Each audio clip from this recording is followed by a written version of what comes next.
Hello friends, welcome back to the channel study with Praveen. तो SSC CHSL 2022 का DV attendance का RTI reply आ चुका है। तो हम लोग देखेंगे कि इस बार कितना परसेंटेज बन रहा है टोटल, और प्रीवियस ईयर के कंपैरिजन में कितना अटेंडेंस ज़्यादा है। देखिए, इस बार अटेंडेंस थोड़ा ज़्यादा है, ठीक है। और प्रीवियस ईयर में इससे थोड़ा कुछ 4-5% अटेंडेंस कम ही था। बट बहुत सारे लोग कह रहे थे कि अटेंडेंस इस बार कम रहेगा, क्योंकि सीजीएल 2021 और एनटीपीसी का भी एग्ज़ाम हुआ था। और बहुत सारे लोग से रिक्वेस्ट भी किया गया था कि डीवी को स्किप करें अगर उनका कहीं और फर्दर किसी और एग्ज़ाम में हो गया, हायर ग्रेड पे में हो गया है तो।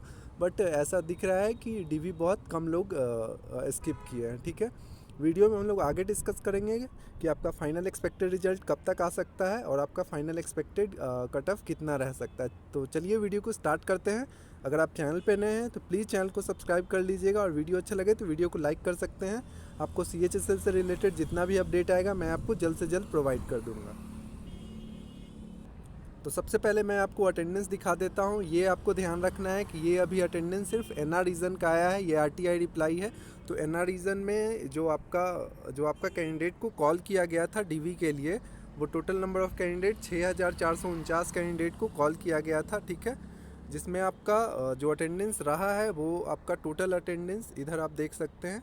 यहाँ पे टोटल आपका जो अटेंडेंस रहा है वो 5239 कैंडिडेट आपका प्रेजेंट थे, ठीक है। तो 5239 कैंडिडेट अवेलेबल थे। अब देखते हैं कि आपका ये जो आरटीआई रिप्लाई है वो आपको 11 तारीख के डेट में रिसीव हुआ है, ठीक है। अदर रीज़न का भी आरटीआई रिप्लाई जैसे ही आएगा मैं आपको प्रोवाइड कर दूंगा। सारे जोन का अगर आ जाएगा तो मैं आपको प्रोवाइड कर दूंगा। तो अगर परसेंटेज वाइज हम लोग देखें कि आपका एनआर रीजन का जैसा कि मैं बताया कि 6449 कैंडिडेट को बुलाया गया था, तो आपका 5239 कैंडिडेट अपीयर हुए हैं। तो टोटल आपका 81% अटेंडेंस बना है, ठीक है। अगर वही एनआर रीजन का हम लोग देखते हैं तो वो प्रीवियस ईयर में आपका 76.5% ही आपका अटेंडेंस बना था, जो लगभग आपका 5% इस बार ज़्यादा है, ठीक है। पिछले बार आपका 4398 कैंडिडेट को बुलाया गया था और 3358 कैंडिडेट अपीयर हुए थे डॉक्यूमेंट वेरिफिकेशन में। इससे ये पता चलता है कि आपका कुछ मार्क्स इस बार अगर एटलीस्ट हाफ मार्क्स या 1 मार्क्स भी जो कैंडिडेट बॉर्डर पे हैं उनका होने का चांस था, तो मे भी उनका कुछ मार्क्स से रह जाने का चांस हो सकता है, क्योंकि अटेंडेंस काफ़ी हाई हो गया। बहुत सारे लोग से रिक्वेस्ट भी किया गया था, बट पता नहीं बहुत सारे कैंडिडेट जिनका ऑलरेडी हो भी गया है तो वो डीवी स्किप नहीं कर रहे। और बहुत सारे कैंडिडेट से मुझे बात भी हुआ था, तो वो लोग बता रहे थे कि जिनका सीजीएल 2021 या एनटीपीसी में भी हायर लेवल में भी हो गया, लेवल 5 लेवल 6 में, वो लोग भी डीवी स्किप नहीं किए हैं। तो यही रीज़न है कि आपका इस बार का अटेंडेंस थोड़ा हाई भी चला गया है। अगर हम लोग पूरी देखा जाए तो आपको कितने कैंडिडेट को डीवी में बुलाया गया था, तो यहाँ पे आपका लगभग 14,873 है, और आपको डीईओ में लगभग 1,1200 के आसपास कैंडिडेट है। तो टोटल 16,000 कैंडिडेट के आसपास डीवी में कॉल किया गया था, ठीक है। उसमें आपका अगर हम लोग मानते हैं कि लगभग अगर 80% अटेंडेंस होगा, सभी रीजन में लगभग उतना ही अटेंडेंस होगा, 2-3% का अंतर होगा, ठीक है। तो लगभग 12,500 के आसपास कैंडिडेट का डीवी तो कराया ही गया होगा, ठीक है। तो 12,500 कैंडिडेट में से एसएससी सीएचएसएल में लगभग आपका 6,000 वैकेंसी है, तो 6,000 कैंडिडेट का सिलेक्शन होना है।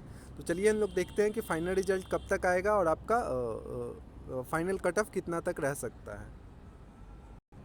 तो जैसा कि आपको पता है कि लगभग सारे जोन का आपका 6 तारीख तक आपका 6 अप्रैल तक आपका डॉक्यूमेंट वेरिफिकेशन कंप्लीट करा लिया गया है, including NR region, CR region और अदर जितने भी रीजन हैं। तो 6 तारीख तक लगभग सभी का डॉक्यूमेंट वेरिफिकेशन ख़त्म हो गया।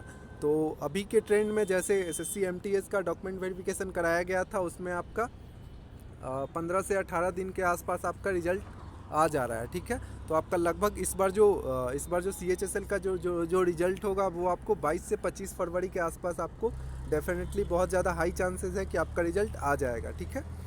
तो 20 के बाद आपका रिजल्ट कभी भी आ सकता है, बट 25 से पहले आपका डेफिनेटली बहुत हाई चांसेस है कि आपका आ जाएगा। सिमिलरली अगर हम लोग बात करें कि आपका फाइनल सिलेक्शन के लिए कैटेगरी वाइज क्या कट ऑफ रह सकता है, तो अगर आपका यूआर से बिलोंग करते हैं तो आपका अगर 211 के आसपास मार्क्स बन रहा है तो आपका डेफिनेटली बहुत हाई चांसेस है कि आपका फाइनल लिस्ट में नाम हो सकता है। सिमिलरली आपका ओबीसी में 208, ठीक है। ईडब्ल्यूएस में आपका 203 मार्क्स के आसपास अगर है तो आपका फाइनल सिलेक्शन हो सकता है। एससी में आपका 192 और एसटी में आपका 182 के आसपास, ठीक है। तो कुछ इस प्रकार आपका कट ऑफ रह सकता है। इसमें आपका थोड़ा बहुत वेरिएशन देखने को मिल सकता है। इसमें 1 मार्क्स नीचे के तरफ और आ सकता था, लेकिन इस बार बहुत सारे कैंडिडेट डीवी अटेंड नहीं किए। कम से कम आपका अगर 72 से 75% के आसपास अगर अटेंडेंस रहता तो इसमें 1-2 मार्क्स और नीचे आने का चांसेस था। बट अभी जो अटेंडेंस देख के लग रहा है कि आपका ओवरऑल 80% के आसपास अटेंडेंस रहेगा। अराउंड 12 से 13 हज़ार कैंडिडेट, मिनिमम 12 हज़ार कैंडिडेट तो रहेंगे ही रहेंगे। 13 हज़ार भी हो सकता है। जब सारा का आपका RTI रिप्लाई आ जाएगा तो मैं आपको प्रोवाइड कर दूंगा। वैसे आपका 20 तारीख के आसपास, 20 के बाद कभी भी आपका रिजल्ट आ सकता है। तो आप 10 से 12 दिन और वेट करिए, आपका रिजल्ट जल्दी ही जारी कर दिया जाएगा। जैसे ही आपका रिजल्ट जारी किया जाएगा, ठीक है, उसके बाद आपका नॉमिनेशन स्टेटस जारी किया जाएगा, ठीक है। उसमें आपका डोजियर सेंड किया जाएगा डिपार्टमेंट में। उसके बाद आपका आगे का प्रोसेस जारी होगा। जिन कैंडिडेट को PA से मिलेगा, ठीक है, तो उनको अपना जो ईमेल आईडी जो प्रोवाइड किए थे फॉर्म फिलअप करने के समय, और मोबाइल नंबर जो प्रोवाइड किए थे, किन्हीं उनको कोई एक चीज़ एक्टिव रखना होगा, ठीक है। उसी पे आपका लिंक आएगा, जिससे आप स्टेट एलोकेशन या सर्कल एलोकेशन आपका आएगा, ठीक है। और आपका LDC का भी फिर फर्दर प्रोसेस होगा, ठीक है। उसके बाद आपका ज्वाइनिंग का डिटेल आएगा, ठीक है। तो आगे का जैसे ही अपडेट आता है तो मैं आपको प्रोवाइड करता हूँ। चलिए, thank you so much for watching this video. अगर आपको कोई डाउट है तो आप कमेंट बॉक्स में लिख सकते हैं। Have a nice day.